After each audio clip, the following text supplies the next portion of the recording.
நாள் ஆகும். என்னம்மா இருக்குது, நல்லா தான் வச்சுருக்கப்போ அப்படின்னு அவளுக்கும் சொல்லலாம், பாராட்டுற மாதிரி வாழ எந்த பிரச்சனையும் நம்மளை உயிரை பாதிக்காத மாதிரி நம்ம மாறிடலாம். பிரச்சனை என்றால் வீட்டுக்கு வரத்தான் செய்யணும், வந்தால் தான் நம்ம ஆன்மா பக்குவப்படும். பிரச்சனையாகவே வாழ்ந்தேன்னு சொல்லக்கூடாது. பிரச்சனை வராத நாள் தான் துன்பமான நாள், பிரச்சனை வந்த நாள் தான் இன்பமான நாள். நம்மளை பொறுத்த வரைக்கும் யோகத்தில் உள்ளவங்களுக்கு பிரச்சனை வரணும்.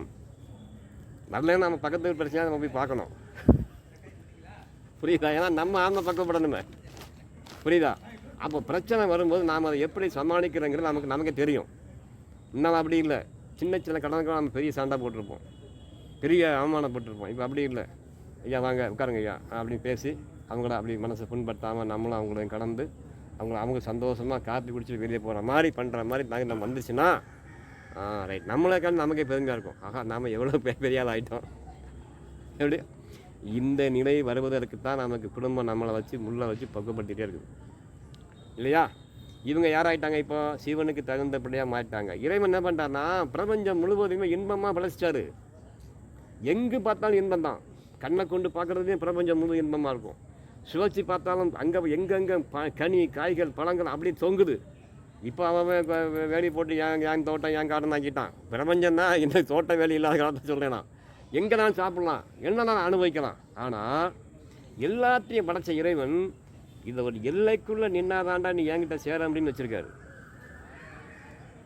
எல்லாருக்கும் வாழ்க்கையில் பெண்கள் இன்பமயமானவர்கள், பழங்கள் இன்பமயமானது, குடும்பம் இன்பமயம். ஆனால் இதில் இருந்து நீ எவ்வளவு போதும்னு நீ வெளியே வர்றியோ அந்த அளவுக்கு எனக்கு நீ பொருத்தமானதாக மாறுதுங்கிறதான் ரகசியம்.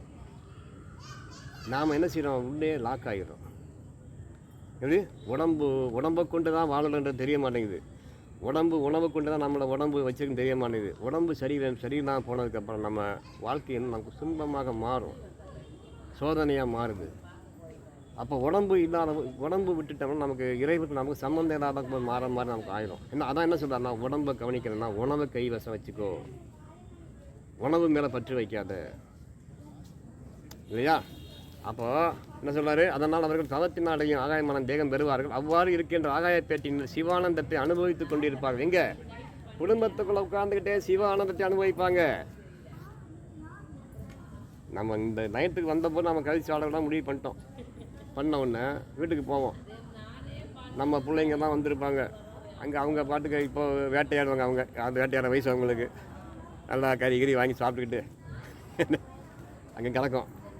நம்ம போனவொன்னே கொஞ்சம் தண்ணி சோடை எடுத்து வச்சு தண்ணி ஊற்றி ஒவ்வொரு கழிச்சு சாப்பிடுவோம். அங்கே கறி முட்டை அது நிறையா கிடக்கும் மிச்சம். நம்ம நைட்டு போனவங்க எல்லாம் வெட்டலாம், சாப்பிட்றலாம். இயற்கை நம்மளை கண்காணிக்கும். இந்த நேரம் இவன் என்ன செய்யலான்னு பார்க்கும்.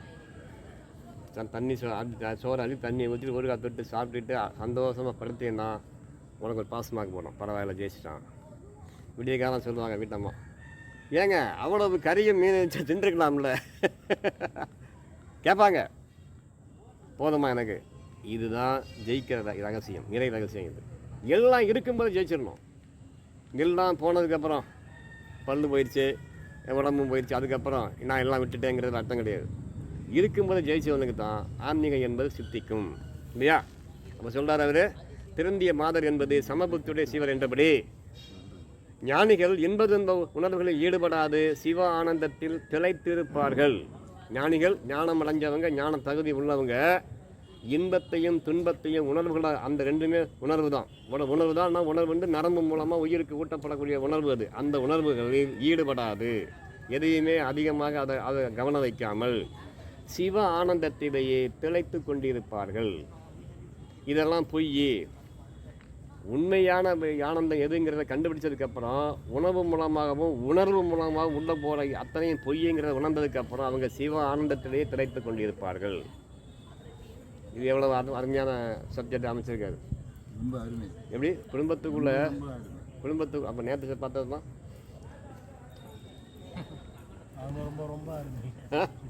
என்ன, குடும்பத்துக்குள்ளேயே நாம் நம்மளோட இயற்கை பக்குவப்படுத்திட்டு ரகசியம் தெரியாமல் நம்ம கோயிலுக்கு அடைகிறோம். நம்மளை இயற்கையும் கடவுளும் நம்மளை குடும்பத்துக்குள்ளே வச்சே பக்குவப்படுத்திட்டு இருக்கிறாரு தனக்கு உரியவங்களாக மாற்றுறதுக்கு. ஆனால் நாம் போய் அவரை போய் கோயிலை தேடுறோம், என்னை காப்பாற்று என்னை காப்பாற்றுன்ட்டு. உன்னை அவர் காப்பாற்றுறது மட்டும் இல்லை, உன்னை அவர் கண்காணிச்சிட்டு இருக்கிறாரு இல்லையா? வேற நம்ம போய் அவர்கிட்ட நேரடியாக பார்க்கணும்னு அவசியம் கிடையாது. எல்லா துன்பமும் இறைவன் தான், நமக்கு வருகின்ற எல்லா துன்பமும் இறைவன் தான், எல்லா இன்பமும் இறைவன் தான். அதை ரெண்டையும் நீ எப்படி கையில் அழுறாங்கிறத பொறுத்து தான் உனக்கு அது சமமாக வாழ்க்கை அமையுது.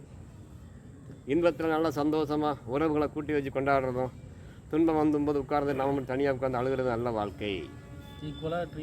ரெண்டையுமே சமமாக பாரு. போதும், கொஞ்சம் நிறைய நெய் ஊற்றிருக்குது, நிறைய நல்லா முந்திரி பருப்பெல்லாம் போட்டுக்குது, சாப்பிட்டு பாருங்கன்னு கொடுத்தா விட அது ஒரு வாயிலி போட்டால் போதும் நினச்சோம்னா நம்ம உடம்பையும் காப்பாற்றிக்கலாம், நம்ம மனசையும் காப்பாற்றிக்கலாம். என்ன அதே மாதிரி நம்ம வீட்டுக்குள்ளே யாரோ ஒரு ஆளுக்கு வயசானவங்க உடம்பு சரியில்லாம இருக்காங்க, நம்ம தாய் உணவு உள்ள சொல்ல மாட்டேங்குது, துன்பமாக இருக்குதுன்னா கூட அதையும் அம்மா சரியாக போவோம்மா அப்படின்ட்டு கொஞ்சம் பக்குவமாக சொல்லி அவங்க சந்தோஷம் வச்சுக்கிற அளவுக்கு நமக்கு மனசு இருக்கணும். நாமளும் அவங்களும் கூட சேர்ந்து அழுது ஓன்னு ஒப்பாரிக்கக்கூடாது. இங்கேயே இன்பத்தை ரொம்ப அனுபவிக்கிற மாதிரி சக்கரை பொங்கல் அள்ளி திங்க விடாது. ரெண்டையுமே சமமாக பார்க்க தெரிஞ்சவனுக்கு தான் இறைவன் பக்கத்தில் போக தகுதி இருக்குதுன்னு ஆகமம் சொல்லுது. துன்பத்தையும் ஒரே மாதிரி பாரு. அப்போ நம்ம குடும்பத்துக்குள்ளேயே நம்மளை தினசரி இன்ப துன்பம் மூலமாக, கடன் பிரச்சனை மூலமாக, பக்கத்து வீட்டுக்காரன் அக்கத்து வீட்டுக்காரன் மூலமாக, சொந்தக்காரன் மூலமாக, நண்பர்கள் மூலமாக பல பிரச்சனைகளை கொடுத்துக்கிட்டே நம்மளை அவர் பக்கப்படுத்தி கொண்டே இருக்கான்ற ரகசியம் நமக்கு முதல்ல தெரியணும். எல்லாம் துன்பம் இல்லை, நம்மளை சரி செய்வதற்காக அனுப்பி வைக்கப்பட்ட நமக்கு வேண்டிய ஒரு தத்துவங்கள், அதெல்லாம் தத்துவங்கள் நமக்காக வந்துக்கிட்டு இருக்குது. இன்றைக்கி துன்பமே வரலைன்னு தான் நம்ம அதுக்கு வருத்தப்படணும். இன்றைக்கி எனக்கு எந்த துன்பம் வரலையே காலையிலேருந்து வருத்தப்படணும். இன்றைக்கி ஒரு 2 பேர் பார்ப்பாங்க, பேசுனாங்க, பழங்கினாங்க, போயிட்டாங்க அப்படிங்கிறது மட்டும் இல்லை. இன்றைக்கி யாரும் நம்மளை திட்டலையே இது வரைக்கும், பொண்டாட்டியாக திட்டணும் நம்மளை. அப்போ தான் நமக்கு அந்த வாழ்க்கை வந்து சரியாக இருக்கணும். திட்டும் வாங்கணும், பாராட்டும் வாங்கணும், ரெண்டும் ஒரே மாதிரி இருக்கணும். அப்போ தான் உயிராற்றல் வந்து குறையாமல் சிவத்தை போல் நம்மளும் சமமாக வாழ முடியும் இல்லையா? அப்போ சொல்கிறாரு, என்ன சொல்கிறாரு? ஞானிகள் இன்ப துன்ப உணர்வுகளில் ஈடுபடாமல் சிவ ஆனந்தத்திலேயே திளைத்து கொண்டிருப்பார்கள். இன்பம் வந்தாலும் துன்பம் வந்தாலும் எதையும் ஒரே மாதிரி பார்த்துட்டு மனசுக்குள்ளே சிவலயப்பட்டு கொண்டிருப்பார்கள். எப்போதும் மனசுக்குள்ளே ஒரு சிவலயம் ஓடணும். நம்ம சிவாயவோ இல்லை ஓம் சக்தியோ இல்லை நாராயண் ஏதோ ஒரு மந்திரம் உள்ள நமக்கு மட்டுமே கேட்குற மாதிரி உள்ளுக்குள்ளே ஓடிக்கொண்டே இருந்தால் அது சிவ ஆனந்தமாக உனக்கு மாறினால் இன்பமும் துன்பமும் உன்னை வந்து பற்றாது. நீ உள்ளுக்குள்ளேயே சிவானந்தம் வச்சுக்கிட்டே இருக்கும்போது, ஆனந்தமாக இருக்கும்போது இந்த சக்கரை பொங்கல் வந்து உனக்கு சுவைக்குமா? அந்த நோய் வந்து உனக்கு வந்து பாதிக்குமா? எப்போதும் பயப்பட்டு உள்ளே இருக்கின்றாரு. இது கொஞ்சம் கஷ்டம்தான், ஆனால் பண்ணால் ஒரு வருஷத்துக்கு அப்புறம் அது சரியாயிடும். எந்த நேரம் உள்ளே போடணும், நமக்கு மட்டும் கேட்குற மாதிரி உள்ளுக்குள்ளேயே நம்ம சிவாயா, நம்ம சேர்ந்து ஏதோ சிவாய இல்லை சிவாய நம்ம இல்லை சிவாய இல்லை சிவ ஏதோ ஒரு மந்திரத்தை உள்ள நமக்கு மட்டும் ஓடுற மாதிரி சொல்லிக்கிட்டே இரவு தூங்கும்போது மட்டும் நம்மளை அறியாமலே அதை நிற்கணும். முழிச்சவனே ஆரம்பிச்சிடணும். யார்கிட்டையாவது அப்போ நமக்கு வந்து அதிகமாக பேச முடியாது யார்ட்டையும். என்ன கேட்ட கேள்வி மட்டும் பதில் சொல்ல வேண்டிய வந்துடும். பேச்சு குறையும்.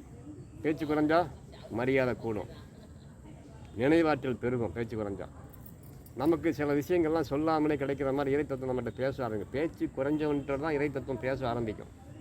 அது மட்டும் நமக்கு அந்த காதை வந்து கேட்குற மாதிரி இருக்கும். அப்போது இதெல்லாம் உள்ளுக்குள்ளே ஓட நமக்குள்ளேயே நம்ம ஒரு ஆன்மீகமான ரகசியத்தை நம்ம மட்டும் அனுபவிக்கிற மாதிரி வரும்போது மட்டும்தான் நாம் ஞானத்துக்கு தகுதி உள்ளவனாக மாறிட்டோம் நம்மளே நம்ப முடியும். இல்லைன்னா நமக்கு ஞானின்ற பேரே வராது இல்லையா? என்ன சொல்கிறார் அவர்? ஞானிகள் இன்ப சொந்த உணர்வில் ஈடுபடாது சிவானந்தத்திலேயே திளைத்து கொண்டிருப்பார்கள். எவன் திட்டினாலும் நம்ம கேட்காது, எவன் பாராட்டினாலும் கேட்காது. நான் பாட்டுக்கு உள்ளே ஓடிக்கிட்டே இருப்பான். அவர் பாட்டுக்கு ஐயா உங்களை மாதிரி யார் இருக்கா, உங்களை மாதிரி பார்த்தா உங்களை மாதிரி ஆளை பார்க்கணும் ஐயா அப்படின்னாலும் நம்ம பாட்டுக்கு அதை காரணம் வாங்க மாட்டோம். நான் பாட்டுக்கு அப்படியே ஓட விட்டுக்கிட்டு இருப்போம். அவன் பக்கத்தில் உட்காந்துட்டு நம்மளை எவனா ஒரு பழைய கடங்காரன் வந்து அதிகம் திட்டினா நம்மளுக்கு காதை வாங்கக்கூடாது, வராது உள்ள. இதுக்கு எல்லாத்துக்குமே உள்ளுக்குள்ள மந்திரம் ஓடிக்கிட்டு இருந்தால், நாம் சிவனோடு உறவாடி கொண்டு இருந்தால் புறத்துலேருந்து வரக்கூடிய இன்ப துன்ப உணர்வு நம்மளை தாக்காது. இன்ப துன்ப உணர்வு நம்மளை தாக்குறேன்னு சொன்னால் நம்ம உயிருக்கு உண்டான ஆற்றல் வந்து குறையாது. நம்ம ஆற்றல் வந்து குறைஞ்சிரும். நம்ம சாப்பிடலாம் உடம்பு வந்து கொஞ்சம் குறைஞ்சிரும். உயிராற்றல்னு ஒன்று இருக்குது, அதுதான் நமக்கு முக்கியமான ஆற்றல். அது அந்த உயிராற்றல் குறைஞ்சிச்சுன்னா நம்மளால் சிவனோடு இந்த சீவன் போய் சிவனோட சேர்க்க முடியாது. அப்போ உயிராற்றல் குறையாமல் வைக்கிறேன்னா விரயம் பண்ணாத வாழ்க்கையை என்ன சொல்கிறாரு, பேசாத, மௌனமாக உட்கார்ந்துருந்து உனக்குள்ளேயே உரையாட கற்றுக்கோ. இதுக்கு பேர் தவம்னு சொல்லுவாங்க, தியானம்னு சொல்லுவாங்க. முதல்ல தனித்து உட்கார பழகணும். கோயிலுக்குள்ளே வந்தால் எங்கேயும் யாரோடையும் பேச, தனித்து உட்காந்துக்கோ. வெளியுமே அந்த இங்கே நீ உட்காந்து பழக பழக வீட்டுக்குள்ளே அந்த எண்ணம் வந்துடும். நாடக பற்று குறையும். வீட்டுக்குள்ளேயும் கோயிலுக்குள்ளே நம்ம வந்து உட்காந்துட்டோம்னா, தனித்து உட்காந்துட்டோம்னா ஒரு மணி நேரம் அப்படியே உட்காந்து நம்மளுடைய பராசக்தியோட நம்ம கரை கடந்திடல